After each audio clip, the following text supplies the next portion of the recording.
Assalamualaikum warahmatullahi wabarakatuh. Alhamdulillahi rabbil alamin.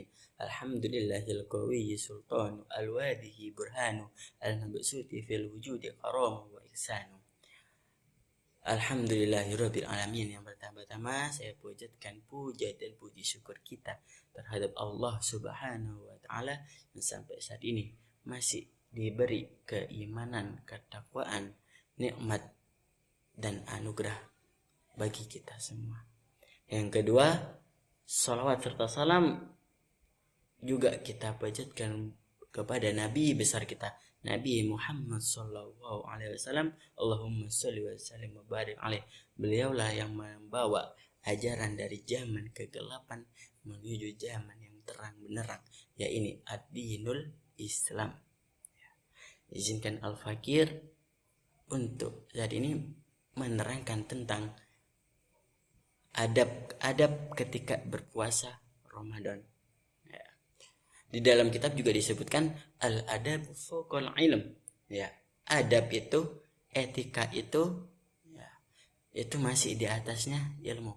Bukan berarti juga ilmu itu tidak penting. Lah ini, ya.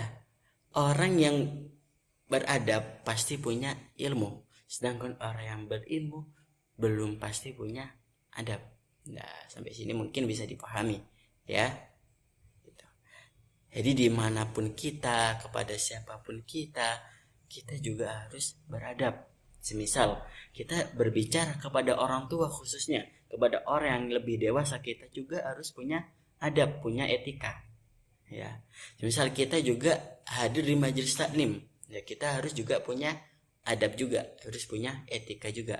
Lah, untuk saat ini saya menerangkan adab ketika berpuasa Ramadan. Nah, ini. Yang pertama, disunnahkan sholat 2 rakaat atau 4 rakaat pada malam pertama bulan Ramadan atau awal dari sholat tarawih. Dan membaca surat Al-Fat, ya, Al-Fat pada semua rakaat setelah membaca Al-Fatihah. Nah, disunahkan membaca surat Al-Fat. Al-Imam Al-Mas'ud radhiyallahu an berkata, "Balaghani anna man qara'a surat Al-Fathi awwala lailatin min syahri Ramadan fi sholati tatawwu'i rak'ataini aw arba'in hufidha dzalikal 'am." Nah, artinya, barang siapa yang pada malam pertama di bulan Ramadan sholat sunnah 2 rakaat dan membaca surat Al-Fatihah dan surat Al-Fat setelahnya, maka dirinya akan terjaga dalam setahun penuh. Fi dzalikal 'am, fi dzalikal 'am, setahun penuh. Nah, itu. Jadi kita kalau misal malam pertama tarawih, ya, itu juga disunnahkan sholat sunnah 2 rakaat, ya, dan 4 rakaat. Nah, itu. Jadi beda sama tarawih lagi, ya, ada sholat tersendiri. Ya. Terus yang kedua, memperbanyak amalan pada bulan Ramadan, amalan ketaatan khususnya, dzikir, sholat sunnah, berdoa, sedekah, terutama membaca Al-Quran. Ya. Semisal di sholat sunnah, semisal kita qobliyah ba'diyah belum sampai terpenuhi, ya, misal cuma ba'diyah subuh, ya, atau qobliyah subuh saja lah. Jadi di bulan Ramadan juga harus tambahi ba'diyah duhur, ya, atau mungkin ba'diyah maghrib, ba'diyah isya juga ditambahi, ya, itu. Dan juga disunnahkan bersedekah. Lah, ini saya kasih mungkin ada cerita sedikit. Di pesantren saya dulu, setiap santri itu dikasih 2 kurma. Lah, jadi saya punya 2 kurma, teman saya punya 2 kurma, sebut aja si Fulan. Lah, untuk biar sama-sama dapat pahala dengan niat bersedekah, ya, jadi kan ada petugas yang ngasih kurma ke kita. Nah, itu kan berarti juga itu berarti kan sudah milik kita. Lah, maka dari itu saya memberi si fulan kurma 1, ya, per orang dikasih 2. Saya memberi si fulan 1, si fulan memberi saya 1, dengan niat untuk bersedekah, bukan niat untuk bertukar, ya. Apalagi tukar, si fulan agak gede, agak enak lah, ditukar aja lah, bukan niat begitu, cuma niat untuk bersedekah lah, itu ya. Jadi semudah itu bisa dipraktekkan.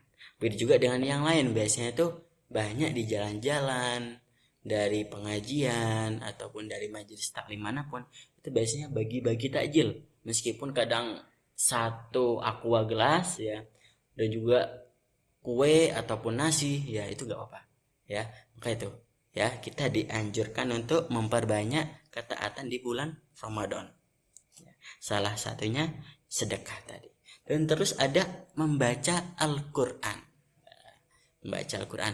Biasanya juga di majelis taklim, di masjid-masjid, musola-musola, ataupun di rumah, ya, kita biasanya ada target khatamannya lah itu. Kalau di musola biasanya ada namanya tadarusan. Lah itu membaca, kita rame-rame membaca, ya. Ada yang pakai mic, ya, ada yang sendiri. Ya, mungkin sehari bisa 2 juz, berarti kalau 30 hari 2 kali khotam. Ya, di pesantren juga gitu. Biasanya perorangan persantri, persantriwan juga gitu. Pasti ada target minimal mungkin 1 kali khotam. Ya, berarti sehari 1 juz. Begitu. Ya. Terus adab yang ketiga. Ya. Tidak melakukan riba, berbohong, dan namimah.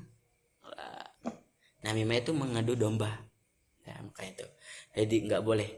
Apalagi iri, dengki, itu juga nggak boleh. 3 penyakit, ya, ini termasuk penyakit yaitu penyakit hati, ya.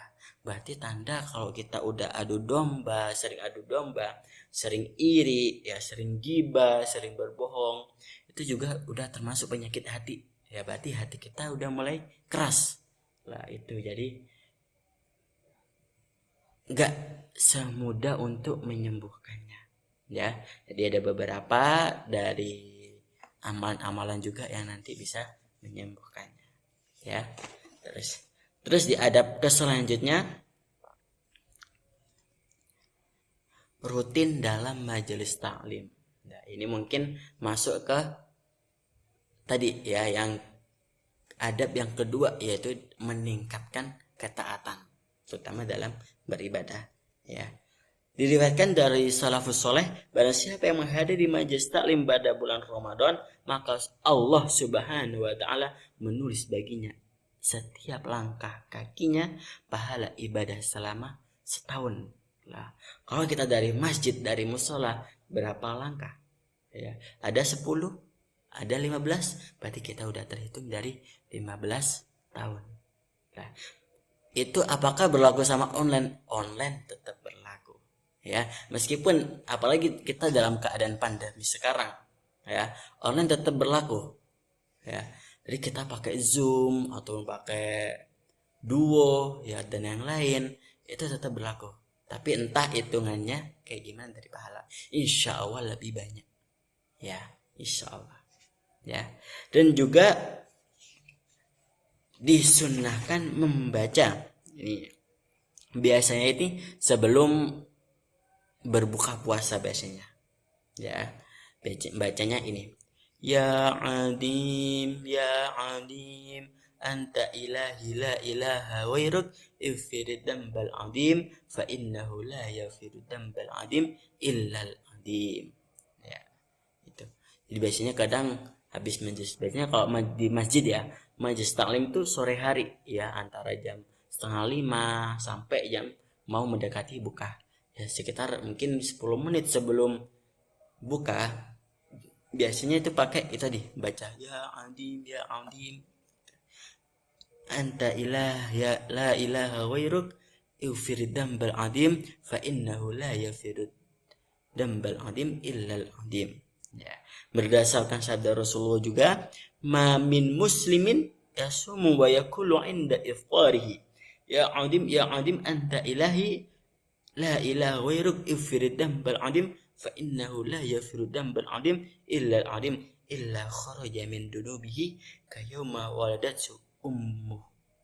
Ya, ini artinya tidak terdapat seorang muslim yang berpuasa dan tatkala berbuka membaca ya yang adim tadi ya, kecuali ia keluar dari dosanya sebagaimana keadaan bayi yang baru lahir dari perut ibunya. Lah, jadi masih benar-benar dalam keadaan suci. Lah itu nggak ada dosa sama sekali. Dan diteruskan sama Nabi, wa qala Nabi sallallahu alaihi wasallam, Allahumma shalli wa sallim alaihi, allimuha ankibakum fa inha kalimatun yuhibbuha Allahu wa rasuluhu wa yusluhu biha amrud dunya wal akhirah. Ya. Nabi sallallahu alaihi wasallam bersabda, ajarkanlah doa tadi ya, kepada anak keturunan kalian, karena sesungguhnya lafaz ya atau doa itu dicintai oleh Allah dan Rasulnya, dan doa ini dapat memperbaiki perkara dunia dan akhirat. Nah itu. Jadi ada apa ya? Ada plusnya sendiri ya di sini. Ya. Jadi selain kita mendapatkan pahala, kita juga kalau mau mendapatkan lagi, kita harus mengajarkan kepada anak-anaknya ya, ataupun nanti kepada adiknya dulu. Ya, baru kata udah nikah kepada anaknya. Ya, gitu. Jadi seindah inilah Islam ketika Allah